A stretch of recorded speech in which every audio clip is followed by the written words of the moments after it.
നമസ്കാരം. ഇന്ന് നമുക്ക് കുറച്ച് പ്രയോഗങ്ങൾ പഠിക്കാം.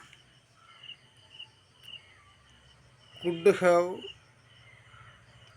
Would have, should have, must have, might have ഇതുപോലുള്ള യൂസേജുകളെല്ലാം സംസാരത്തിനിടയിൽ എവിടെയാണ് ഉപയോഗിക്കേണ്ടതെന്ന് പഠിക്കാം. കുഡ് ഹാവ് എന്ന് പറഞ്ഞാൽ ചെയ്യാൻ കഴിയുമായിരുന്നു എന്ന പ്രവൃത്തി എന്ന കാര്യത്തെ സൂചിപ്പിക്കാനാണ്. I could have helped you but I was busy. എനിക്ക് നിന്നെ സഹായിക്കാൻ കഴിയുമായിരുന്നു, പക്ഷേ ആ സമയത്ത് ഞാൻ കുറച്ച് തിരക്കിലായിരുന്നു എന്ന് പറയാനാണ് കുഡ് ഹാവ് ഉപയോഗിക്കേണ്ടത്.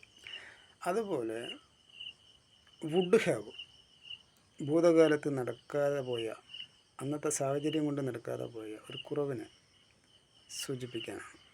ഉദാഹരണത്തിന്, I would have passed the exam if I had studied well then.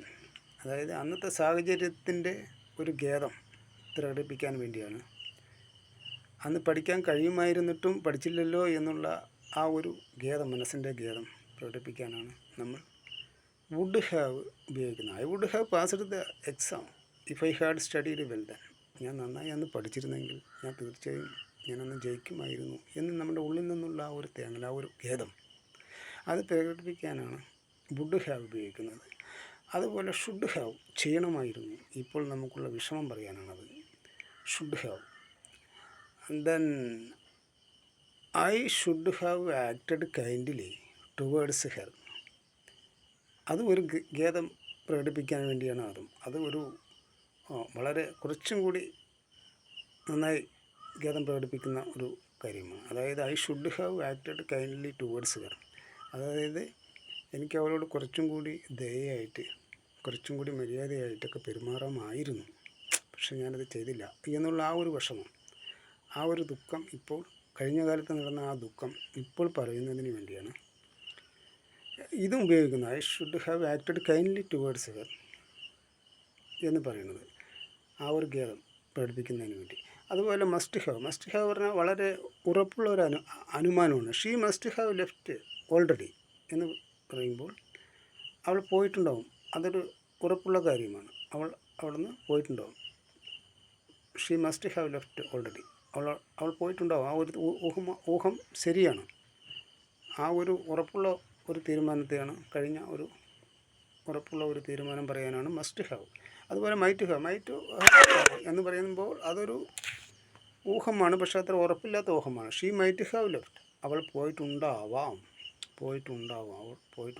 എന്ന് പറയുന്നു, ഒരു ഉറപ്പില്ല. അവിടെയാണ് മൈറ്റ് ഹാവ്.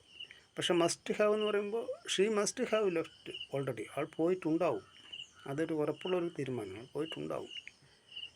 അതുപോലെ തന്നെയാണ് ഇതിൽ ചെറിയ ഒരു മാറ്റങ്ങൾ മാത്രമേ വരുന്നുള്ളൂ. ഏകദേശം എല്ലാം ഒരു ഖേദം പ്രകടിപ്പിക്കാൻ, കഴിഞ്ഞ കാലങ്ങളിൽ സംഭവിക്കുമായിരുന്നു, ഞാനത് ചെയ്തിരുന്നെങ്കിൽ എന്നെല്ലാം ഉള്ള ആ ഒരു വിഷമവും ആ ഒരു ഖേദം പ്രകടിപ്പിക്കാൻ വേണ്ടിയാണ് കൂടുതലും കുഡ് ഹാവും വുഡ് ഹാവും ഷുഡ് ഹാവും മസ്റ്റ് ഹാവ് എല്ലാം, could have, should have, would have എല്ലാം ഉപയോഗിക്കുന്നത്.